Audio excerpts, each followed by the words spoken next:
के दोस्तों, कल हमने लोकसभा स्टार्ट कर दिया था हमारे संसद के भाग में। राज्यसभा हमने कंप्लीट कर लिया है। लोकसभा में आज हम देखेंगे लोकसभा सत्र।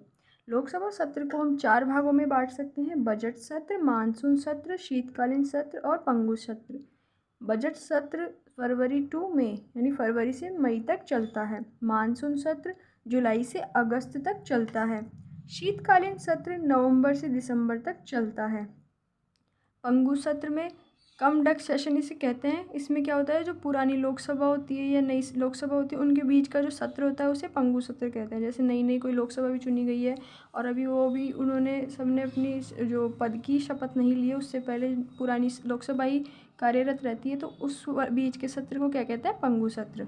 ये हो गए लोकसभा के सत्र।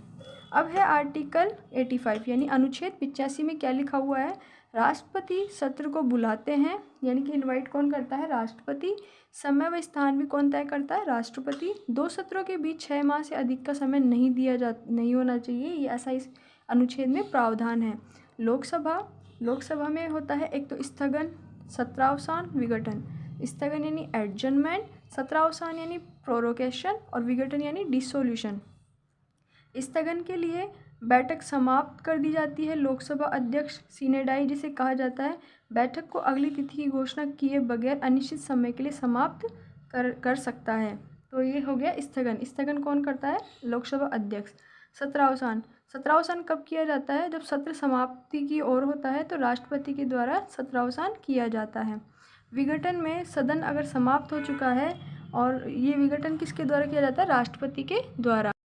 तीनों वर्ड के अलग अलग अर्थ हैं। स्थगन में, एडजर्नमेंट में लोकसभा अध्यक्ष करता है, सत्रावसान राष्ट्रपति के द्वारा किया जाता है और विघटन भी राष्ट्रपति के द्वारा किया जाता है।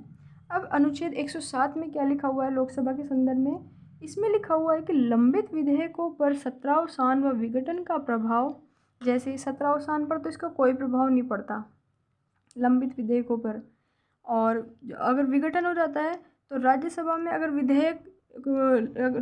लंबित विधेयक का तो कोई प्रभाव नहीं पड़ेगा, लेकिन लोकसभा से पारित हो जाता है और आरएस में लंबित रहता है, तो ऐसे जो विधेयक है उसको लैप्स यानी कि रद्द मान लिया जाता है।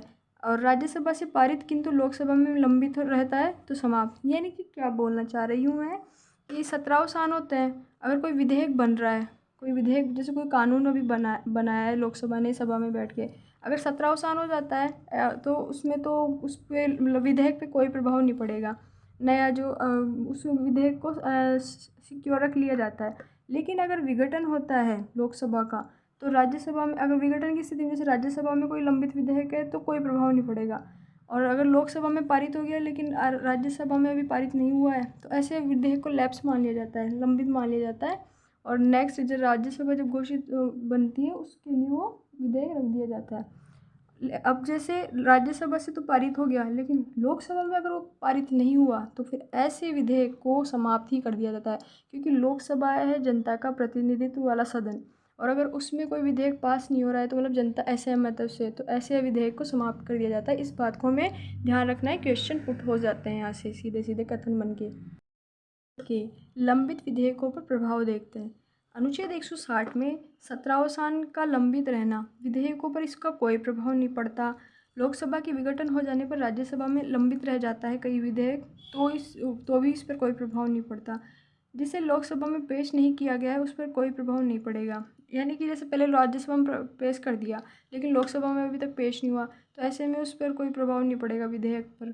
लेकिन लोकसभा का अगर विघटन हो जाता है और ऐसा विधेयक लोकसभा से पारित कर दिया था लेकिन राज्यसभा ने अभी पारित नहीं किया है तो आरएस में लंबित है तो समाप्त हो जाएगा। मतलब लोकसभा का अनिवार्य रूप से पारित करना जरूरी है, और हमें आर्टिकल याद रखना है 160 में सारी बातें लिखी हुई है कि सत्रावसान लंबित रहता है, या फिर विधेयकों पर कोई प्रभाव नहीं पड़ता है, या फिर लोकसभा के विघटन हो जाने पर राज्यसभा में कोई विधेयक लंबित है जिसे लोकसभा में पेश नहीं किया गया है उस पर कोई प्रभाव नहीं पड़ेगा, लेकिन लोकसभा का विघटन हो जाता है तो स्वतः ही समाप्त मान लिया जाता है ऐसा विधेयक।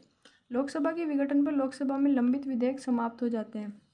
आपको इसमें सेगमेंट जो याद रखना है इस बात से ज़्यादा ये वाला कथन, लोकसभा के विघटन पर लोकसभा में लंबित विधेयक समाप्त हो जाते हैं। इस 160 अनुच्छेद में ये वाली लाइन ही काम की है, आपको इस पे ज़्यादा फोकस करना है। फिर आता है लोकसभा में पीठासीन अधिकारी। लोकसभा में पीठासीन अधिकारी में एक तो होता है लोकसभा अध्यक्ष, उपाध्यक्ष, लोकसभा अध्यक्ष, उपाध्यक्ष, कार्यकाल और प्रोटेम स्पीकर। यानी कि अनुच्छेद 93 में लिखा हुआ है लोकसभा अध्यक्ष और उपाध्यक्ष के बारे में। अनुच्छेद 94 में इनके कार्यकाल के बारे में लिखा हुआ है। अनुच्छेद 95 में प्रोटेम स्पीकर के बारे में लिखा हुआ है। उपसभा अध्यक्षों की तालिका। प्रोटेम स्पीकर अनुच्छेद 95 नियुक्त बाय राष्ट्रपति, यानी कि प्रोटेम स्पीकर का उल्लेख किस में है? 95 में। और किसके द्वारा नियुक्त किया जाता है? राष्ट्रपति के द्वारा। और क्यों किया जाता है? अगर अध्यक्ष और उपाध्यक्ष का पद रिक्त होता है तो उनकी नियुक्ति होने तक इस पद की नियुक्ति पर वरिष्ठतम सदस्य को बिठाया जाता है, ताकि कार्यवाही जो संचालित निरंतर चलती रहे, कोई काम रुके ना। अनुच्छेद 93 में लोकसभा अध्यक्ष का प्रावधान है। अनुच्छेद 94 में लोकसभा अध्यक्ष का कार्यकाल का प्रावधान है, जैसा कि हमने ऊपर देख लिया है। लोकसभा के अध्यक्ष के जो पद होते हैं वो 3 तरीके से रिक्त हो सकते हैं। एक तो यदि वह खुद पद त्याग दे, या फिर बहुमत से पारित संकल्प हो, या मृत्यु होने पर।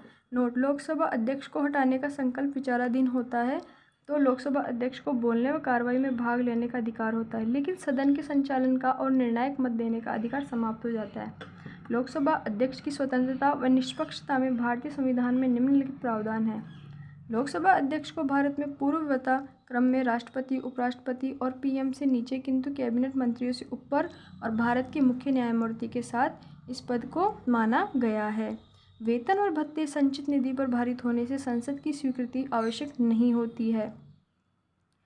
ओके, संविधान में प्रमुख प्रावधान हमें याद रखने, क्योंकि सीधे यहाँ से क्वेश्चन बनते हैं। जैसे मैं वापस से आपको बता देती हूँ, क्योंकि इम्पोर्टेंट है, इसको स्टार मार्क कर लेना।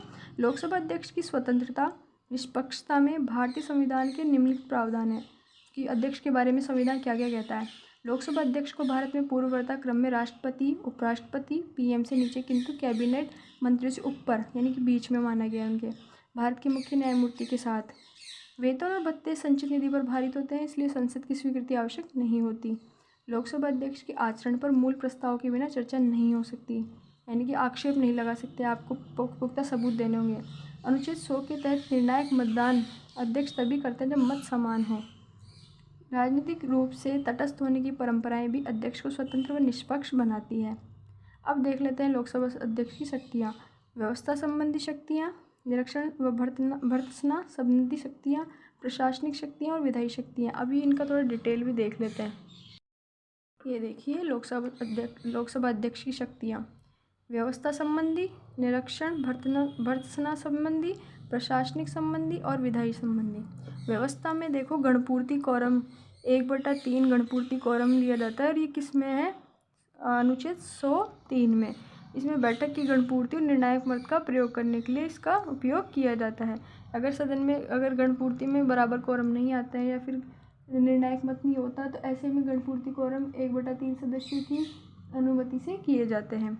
निरीक्षण में LSA यानी कि लोकसभा अध्यक्ष को संसदीय समितियों की अध्यक्षता, अनावश्यक विचार विमर्श को रोकने, सदन की अवमानना करने या फिर विशेषाधिकार भंग होने पर दंडित करने की शक्ति भी किसको प्राप्त है? लोकसभा अध्यक्ष को। मतलब वही है ना कि अगर क्लास का मॉनिटर होता है तो क्लास की सारी जिम्मेदारी संभालता है, ऐसे ही लोकसभा अध्यक्ष भी जो जैसे क्लास में हम व्यवस्था बनाए रखते हैं, वैसे उसका भी जिम्मेदारी कि वो सभा में व्यवस्था बनाए रखे और उसको दंडित करने की शक्तियाँ भी दी हुई है।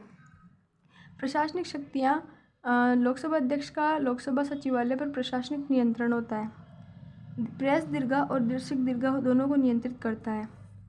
ये यहाँ से क्वेश्चन सेगमेंट बनते हैं, तो एक दो बार वापस से सुन लेना। जो मैंने कथन अभी बोले हैं यहीं से क्वेश्चन पुट होते हैं और कहीं से नहीं बनते क्वेश्चन। विधायी शक्तियों में विधेयकों को धन विधेयकों के रूप में प्रमाणित करता है, बोलकर ऑर्डिनेंस जो जारी करता है वो। अनुच्छेद 108 में संयुक्त बैठकों की अध्यक्षता कौन करता है? लोकसभा अध्यक्ष। ये क्वेश्चन एग्जाम में पूछ लिया गया है, इसको ज़रूर से याद रखें कि ऑप्शन में राष्ट्रपति, प्रधानमंत्री भी दे दिए जाते हैं, तो हम गलती से राष्ट्रपति पर टिक कर देते हैं, तो हमें यहाँ पे लोकसभा अध्यक्ष से टिक करना है कि संयुक्त बैठकों की अध्यक्षता कौन करता है? लोकसभा अध्यक्ष। अब हमने आज थोड़ा कम ही कॉन्सेप्ट लिया है, क्योंकि आज जो कॉन्सेप्चुअल थे फैक्ट्स ज़्यादा थे, इसलिए मैंने ज़्यादा आज नोट्स में ऐड नहीं किया है। तो आप इस क्लास को मेरे कहने से एक बार और देख लेना, क्योंकि यहाँ से क्वेश्चन लोकसभा से बनता ही बनता है। और राज्यसभा हमने सेगमेंट कंप्लीट कर लिया था, लोकसभा का थोड़ा और बचा हुआ है, इसको हम नेक्स्ट क्लास में देखेंगे। तब तक के लिए क्लास में बने रहे, मिलते हैं नेक्स्ट क्लास में। Thank you.